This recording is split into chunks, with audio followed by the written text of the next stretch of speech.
ಆಹಾರ ಪದ್ಧತಿಗಿಂತ ತರಕಾರಿಗಳನ್ನು ಮತ್ತು ಹಣ್ಣುಗಳನ್ನ ಯಾರು ಹೆಚ್ಚಾಗಿ ಆಗಾಗ ತಿನ್ನುವ ಅಭ್ಯಾಸ ಮಾಡಿಕೊಂಡಿರುತ್ತಾರೆ ಅಂತವರಿಗೆ ರಕ್ತದ ಒತ್ತಡ ಅಥವಾ ರಕ್ತದಲ್ಲಿನ ಸಕ್ಕರೆ ಪ್ರಮಾಣ ಏರುಪೇರು ಆಗುವ ಸಾಧ್ಯತೆವಿಲ್ಲ. ಅದರಲ್ಲೂ ವಿಶೇಷವಾಗಿ ಯಾರು ತಮ್ಮ ಆಹಾರ ಪದ್ಧತಿಯಲ್ಲಿ ಎಲೆಕೋಸಿಗೆ ಹೆಚ್ಚಿನ ಮಹತ್ವ ಕೊಡುತ್ತಾರೆ ಅಂತವರು ಸಕ್ಕರೆ ಕಾಯಿಲೆಯಿಂದ ದೂರ ಉಳಿಯಬಹುದು. ಆದರೆ ಒಂದು ಅಚ್ಚರಿಯ ವಿಷಯ ಏನೆಂದರೆ ಎಲೆಕೋಸು ಬೇರೆ ತರಕಾರಿಗಳಂತೆ ಅಷ್ಟಾಗಿ ಜನರಿಗೆ ಇಷ್ಟವಾಗುವುದಿಲ್ಲ. ಇದು ಒಂದು ರೀತಿಯ ವಾಸನೆ ಹೊಂದಿರುವ ತರಕಾರಿಯಾಗಿದ್ದು ಬೇಯಿಸಿದರೆ ಬಾಯಿಗೆ ಅಷ್ಟಾಗಿ ರುಚಿಸುವುದೂ ಇಲ್ಲ. ಆದರೆ ಒಂದು ವೇಳೆ ನೀವು ಸಕ್ಕರೆ ಕಾಯಿಲೆಯನ್ನ ಹೊಂದಿದ್ದರೆ ವೈದ್ಯರು ಹೇಳುವ ಪ್ರಕಾರ ಯಾವುದೇ ಕಾರಣಕ್ಕೂ ನೀವು ಕ್ಯಾಬೇಜ್ ಅನ್ನ ಮಿಸ್ ಮಾಡಬಾರದು. ಏಕೆಂದರೆ ಇದೊಂದು ತರಕಾರಿಯಿಂದ ನಿಮ್ಮ ಸಕ್ಕರೆ ಕಾಯಿಲೆಯನ್ನ ನೀವು ಕಂಟ್ರೋಲ್ ಮಾಡಿಕೊಳ್ಳಬಹುದು. ಹಾಗಾದ್ರೆ ಎಲೆಕೋಸು ತಿನ್ನುವುದರಿಂದ ನಮಗೆ ಸಿಗುವಂತಹ ಆರೋಗ್ಯಕಾರಿ ಲಾಭಗಳ ಬಗ್ಗೆ ಇವತ್ತಿನ ವಿಡಿಯೋ ಮುಖಾಂತರ ತಿಳಿದುಕೊಳ್ಳೋಣ. ಅದಕ್ಕಿಂತ ಮುಂಚೆ ನೀವಿನ್ನೂ ನನ್ನ ಚಾನಲ್ಗೆ ಸಬ್ಸ್ಕ್ರೈಬ್ ಆಗಿಲ್ಲ ಅಂದ್ರೆ ಪ್ಲೀಸ್ ಸಬ್ಸ್ಕ್ರೈಬ್ ಮಾಡ್ಕೊಳ್ಳಿ. ಹಾಗೆ ಪಕ್ಕದಲ್ಲೇ ಇರುವಂತಹ ಬೆಲ್ ಐಕನ್ ಕ್ಲಿಕ್ ಮಾಡಿ. ಎಲೆಕೋಸು ಸಕ್ಕರೆ ಕಾಯಿಲೆಗೆ ಒಂದು ನೈಸರ್ಗಿಕ ಔಷಧಿಯ ಸ್ವರೂಪ ಎಂದು ಹೇಳಬಹುದು. ಆರೋಗ್ಯ ತಜ್ಞರು ಹೇಳುವ ಪ್ರಕಾರ ಎಲೆಕೋಸು ತಿನ್ನುವ ಅಭ್ಯಾಸ ಇದ್ದವರಿಗೆ ಸಕ್ಕರೆ ಕಾಯಿಲೆಗೆ ಔಷಧಿಗಳನ್ನ ತೆಗೆದುಕೊಳ್ಳುವ ಅವಶ್ಯಕತೆ ಬರುವುದಿಲ್ಲ. ಅಷ್ಟರ ಮಟ್ಟಿಗೆ ಇದು ರಕ್ತದಲ್ಲಿನ ಸಕ್ಕರೆ ಪ್ರಮಾಣವನ್ನು ನಿಯಂತ್ರಣಕ್ಕೆ ತರುತ್ತದೆ ಎಂದು ಹೇಳುತ್ತಾರೆ. ಇನ್ನು ನಿಮಗೆಲ್ಲ ಗೊತ್ತಿರುವ ಹಾಗೆ ನಮ್ಮಲ್ಲಿ ಒಂದೊಂದು ಬಗೆಯ ತರಕಾರಿ ಒಂದೊಂದು ರೀತಿಯ ಔಷಧೀಯ ಗುಣಲಕ್ಷಣಗಳನ್ನು ತನ್ನಲ್ಲಿ ಹೊಂದಿರುತ್ತದೆ. ಅದರಂತೆ ಎಲೆಕೋಸು ತನ್ನಲ್ಲಿ ಬ್ಲಡ್ ಶುಗರ್ ಕಂಟ್ರೋಲ್ ಮಾಡುವ ಗುಣವನ್ನ ಹೊಂದಿದ್ದು ಇದಕ್ಕಾಗಿ ಅವಶ್ಯಕತೆ ಇರುವ ಆಂಟಿ ಆಕ್ಸಿಡೆಂಟ್ ಇದರಲ್ಲಿ ಹೇರಳವಾಗಿ ಇದೆ. ಹಾಗಾಗಿ ಇದು ಸಕ್ಕರೆ ಕಾಯಿಲೆಯನ್ನ ನಿಯಂತ್ರಣ ಮಾಡುವ ತರಕಾರಿ ಎಂದು ಹೇಳಬಹುದು. ಇನ್ನು ಎಲೆಕೋಸು ತಿನ್ನುವುದರಿಂದ ದೇಹದ ತೂಕ ನಿಯಂತ್ರಣಕ್ಕೆ ಬರಲೇಬೇಕು. ಏಕೆಂದರೆ ಇದರಲ್ಲಿ ಕ್ಯಾಲೋರಿಗಳು ಕಡಿಮೆ ಇದ್ದು ನಾರಿನ ಪ್ರಮಾಣ ಹೆಚ್ಚಾಗಿದೆ.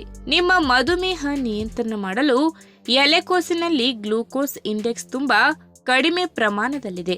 ಇದು ರಕ್ತದಲ್ಲಿನ ಗ್ಲೂಕೋಸ್ ಪ್ರಮಾಣ ಏರಿಕೆಯಾಗಲು ಯಾವ ಪ್ರಮಾಣದಲ್ಲಿ ಕಾರ್ಬೋಹೈಡ್ರೇಟ್ ಕಾರಣವಾಗುತ್ತದೆ ಎಂಬುದನ್ನ ತಿಳಿಸುತ್ತದೆ.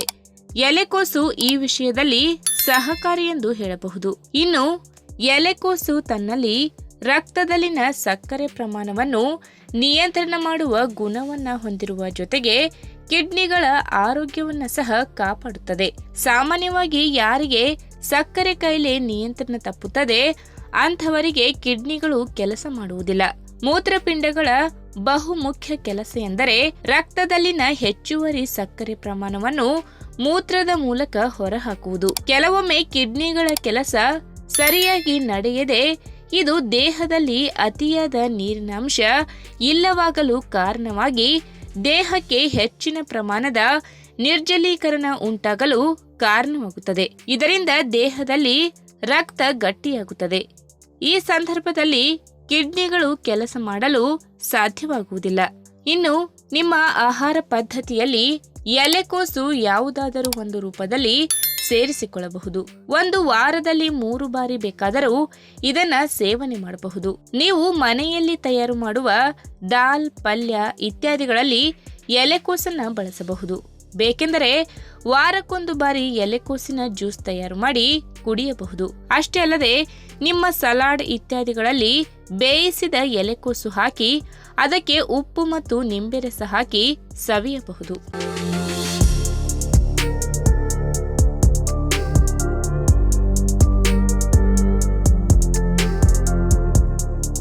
ಮನುಷ್ಯನಿಗೆ ರಕ್ತದೊತ್ತಡ ಅಂದ್ರೆ ಬಿಪಿ ಯಾವಾಗಲೂ ನಾರ್ಮಲ್ ಆಗಿರಬೇಕು.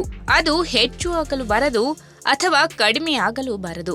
ಒಂದು ವೇಳೆ ಇದರಲ್ಲಿ ವ್ಯತ್ಯಾಸವಾದರೆ ಅದರ ನೇರ ಪರಿಣಾಮ ನಮ್ಮ ಪುಟ್ಟ ಹೃದಯದ ಮೇಲೆ ಉಂಟಾಗುತ್ತದೆ. ಹೀಗಾಗಿ ಆದಷ್ಟು ಈ ವಿಷಯದಲ್ಲಿ ಎಚ್ಚರಿಕೆ ವಹಿಸಿದ್ರೆ ಬಹಳ ಒಳ್ಳೆಯದು.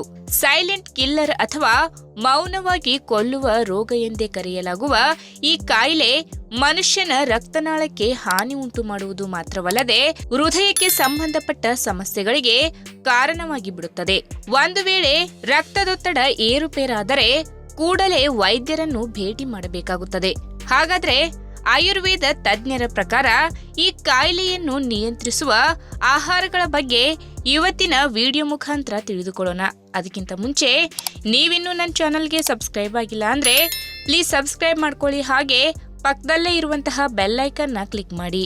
ಪ್ರಮುಖವಾಗಿ ಇಂತಹ ಸೈಲೆಂಟ್ ಕಿಲ್ಲರ್ ಕಾಯಿಲೆ ಕಾಣಿಸಿಕೊಳ್ಳಲು ಪ್ರಮುಖ ಕಾರಣವೆಂದರೆ ಜಡ ಜೀವನ ಶೈಲಿ ಹಾಗೂ ಅನಾರೋಗ್ಯಕಾರಿ ಆಹಾರ ಪದ್ಧತಿ. ಇದರಿಂದ ಅವರಿಗೆ ದೇಹದಲ್ಲಿ ಬೊಜ್ಜಿನ ಅಂಶದ ಪ್ರಮಾಣ ಹೆಚ್ಚಾಗುವುದು ಮಾತ್ರವಲ್ಲದೆ ದೇಹದ ತೂಕ ಕೂಡ ಹೆಚ್ಚಾಗಿ ಬಿಡುತ್ತದೆ. ಹೀಗಾಗಿ ಅಂತಹ ಜನರಲ್ಲಿ ರಕ್ತದ ಒತ್ತಡ ಹೆಚ್ಚುತ್ತದೆ.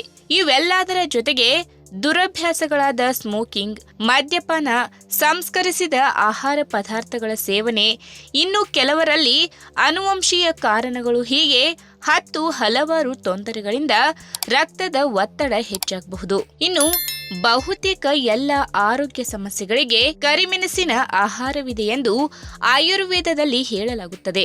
ಪ್ರಮುಖವಾಗಿ ಇದರಲ್ಲಿ ವಿಟಮಿನ್ ಎ, ವಿಟಮಿನ್ ಸಿ, ಫ್ಲೇವನಾಯ್ಡ್ ಅಂಶಗಳು, ಕ್ಯಾಲ್ಸಿಯಂ, ಮಿನರಲ್, ಕಬ್ಬಿಣದಂಶ ಹಾಗೂ ಇತರ ಆಂಟಿ ಆಕ್ಸಿಡೆಂಟ್ ಅಂಶಗಳು ಅಧಿಕ ಪ್ರಮಾಣದಲ್ಲಿ ಕಂಡುಬರುತ್ತದೆ.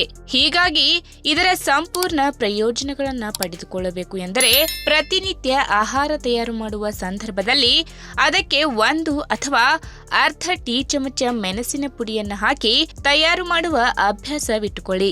ಇಲ್ಲಾಂದ್ರೆ ಸಡನ್ ಆಗಿ ಬಿಪಿ ಹೆಚ್ಚಾದಾಗ ಅರ್ಧ ಲೋಟ ಉಗುರು ಬೆಚ್ಚಗಿನ ನೀರಿಗೆ 1 ಟೀ ಚಮಚ ಆಗುವಷ್ಟು ಕರಿಮೆಣಸಿನ ಪುಡಿಯನ್ನು ಬೆರೆಸಿ ಕುಡಿಯುವ ಅಭ್ಯಾಸ ಮಾಡಿಕೊಳ್ಳಿ.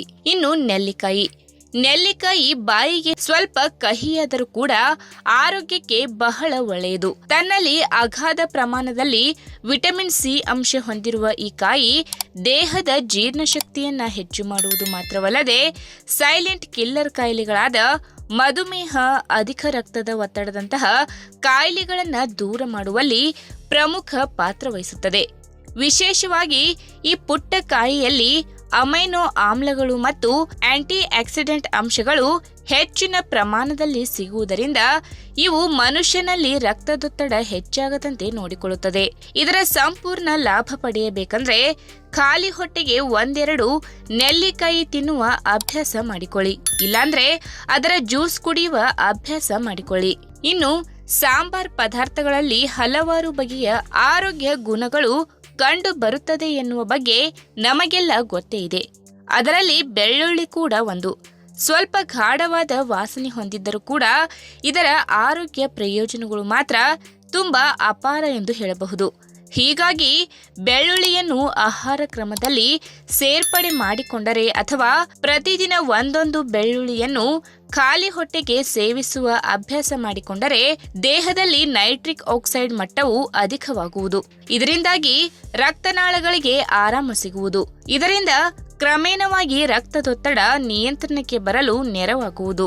ಇನ್ನು ಕಪ್ಪು ಬಣ್ಣದ ದ್ರಾಕ್ಷಿಯಲ್ಲಿ ಪೊಟ್ಯಾಷಿಯಂ ಅಂಶ ಹೆಚ್ಚಿರುವ ಕಾರಣ ಇದನ್ನು ನಿಯಮಿತವಾಗಿ ಸೇವನೆ ಮಾಡಿದರೆ ನಮ್ಮ ದೇಹದಿಂದ ಅಧಿಕ ಸೋಡಿಯಂ ಅಂಶದ ಪ್ರಮಾಣ ನಿಯಂತ್ರಣಕ್ಕೆ ಬರುತ್ತದೆ. ಹಾಗಾಗಿ ಏರಿಕೆ ಕಂಡಿರುವ ರಕ್ತದ ಒತ್ತಡ ಸಹಜ ಸ್ಥಿತಿಗೆ ಮರಳುತ್ತದೆ. ಇದರ ಸಂಪೂರ್ಣ ಲಾಭ ಪಡೆಯಬೇಕಂದ್ರೆ ಪ್ರತಿದಿನ ನೆನೆಸಿಟ್ಟ 5-7 ಒಣ ಕಪ್ಪು ದ್ರಾಕ್ಷಿಯನ್ನು ಬೆಳಗಿನ ಜಾವ ತಿಂಡಿ ತಿನ್ನುವ ಮುಂಚೆ ತಿನ್ನುವ ಅಭ್ಯಾಸ ಮಾಡಿಕೊಂಡರೆ ಬಹಳ ಒಳ್ಳೆಯದು. ಈ ವಿಡಿಯೋ ನಿಮಗೆ ಇಷ್ಟವಾದಲ್ಲಿ ತಪ್ಪದೆ ಲೈಕ್ ಮಾಡಿ, ಶೇರ್ ಮಾಡಿ, ಹಾಗೆ ನಿಮ್ಮ ಅನಿಸಿಕೆನ ಕಮೆಂಟ್ ಮೂಲಕ ತಿಳಿಸಿ.